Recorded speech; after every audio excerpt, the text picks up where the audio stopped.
Assalamualaikum warahmatullahi wabarakatuh. Perkenalkan, saya Hoirul Rizal Nasution.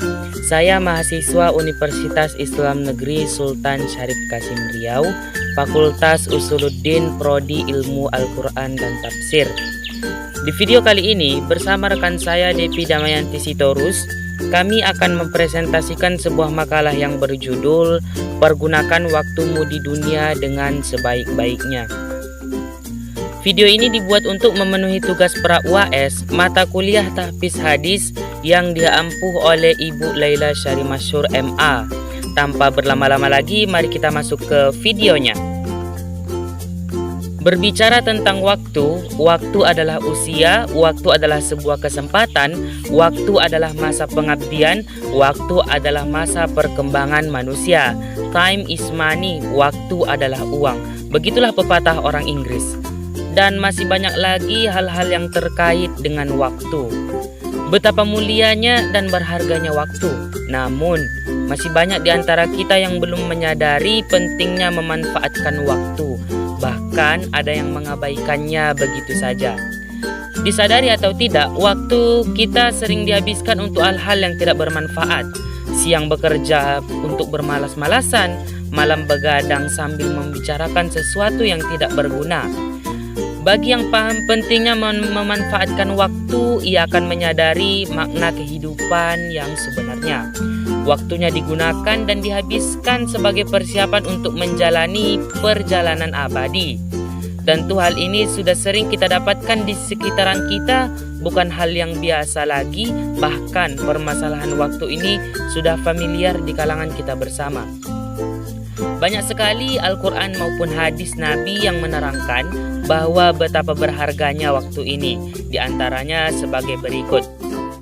Ani bani Umar radhiyallahu anhu maqala akhadha Rasulullah sallallahu alaihi wasallam biman kibaya faqala kun fid dunya ka'annaka gharibun aw ghabirus sabil wa kana ibnu Umar radhiyallahu anhu yaqulu ida amsayta fala tantajiris sabaha wa ida asbahta fala tantajiris samaa wa khudh min sihatika limaradika wa min hayatika limautika. Rawahul Bukhari. Dari Ibnu Umar radhiyallahu anhuma berkata, Rasulullah sallallahu alaihi wasallam memegang kedua pundakku lalu bersabda, "Jadilah engkau di dunia seperti orang asing atau sebagai musafir, dan persiapkan dirimu termasuk orang yang akan menjadi penghuni kubur atau pasti akan mati."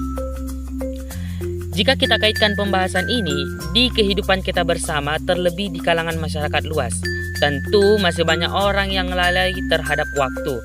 Terkait tentang waktu ini, ada suatu pepatah mengatakan, lebih baik mengejar yang pasti daripada mengejar hal yang tak pasti. Artinya apa? Sudah banyak ribuan orang, bahkan jutaan manusia di dunia ini yang terjebak oleh waktu. Sebuah misal, ada seseorang yang selalu terfokus dengan mencari harta, sampai ia melupakan kewajibannya sebagai seorang hamba. Dan pada akhirnya, saking terfokusnya ia dengan harta tersebut, ia pun mati tanpa membawa bekal apa-apa kecuali harta yang ia cari tadi, yang tidak bisa menyelamatkan orang tersebut.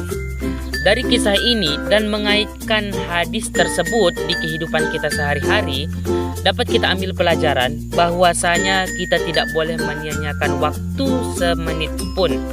Dan yang paling penting, kita tidak boleh lupa bahwasanya kita ini akan mati. Dalam dua teori hadis Arba'in nomor 40 ini, antara waktu dan mati ini sangat besar dampak negatifnya di kehidupan kita sehari-hari. Berbicara tentang mati, saya rasa banyak sekali orang yang terjebak di pasal mati ini. Seperti halnya di sekitaran kita maupun di kalangan masyarakat luas, banyak orang yang terjebak dengan mati ini. Syukur-syukur mati dalam husnul khotimah, dan sangat disayangkan ada yang matinya su'ul khotimah. Di dalam hadis ini Nabi Muhammad SAW sangat memprihatinkan perihal mati ini. Nabi juga berpesan bahwa kita harus mempersiapkan bekal kita sebelum dipanggil oleh Allah Subhanahu wa taala.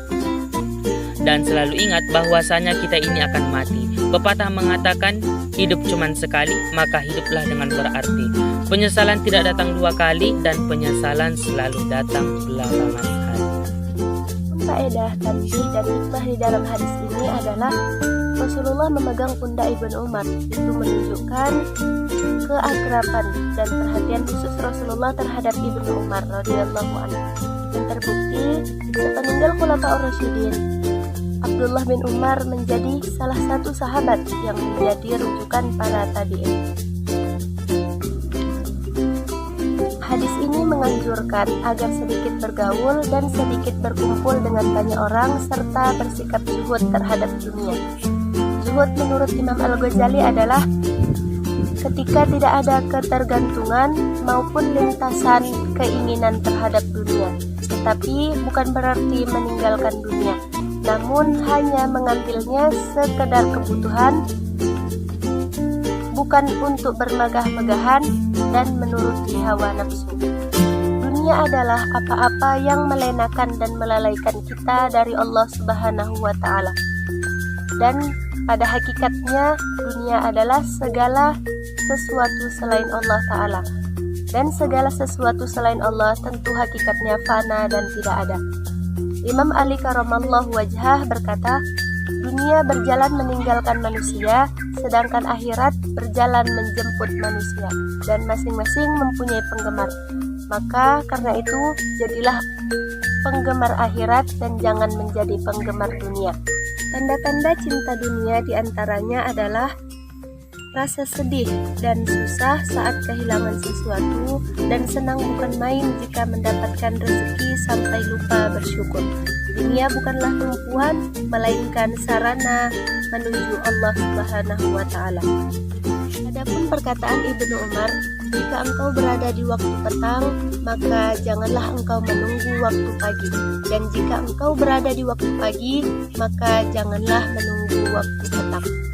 Ini merupakan anjuran agar setiap mukmin senantiasa siap menghadapi kematian, dan kematian itu dihadapi dengan bekal amal soleh. Ia juga menganjurkan untuk mempersedikit angan-angan.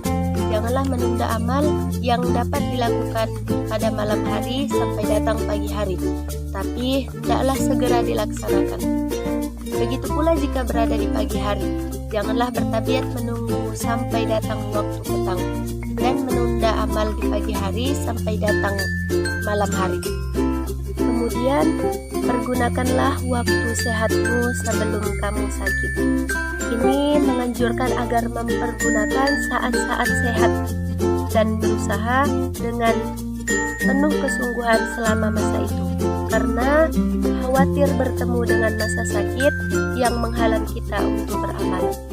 Begitu pula dengan waktu hidupmu sebelum kamu mati, mengingatkan agar mempergunakan masa hidup kita, karena angan-angan itu akan lenyap serta akan muncul penyesalan yang berat karena kelengahannya sampai dia meninggalkan kebaikan.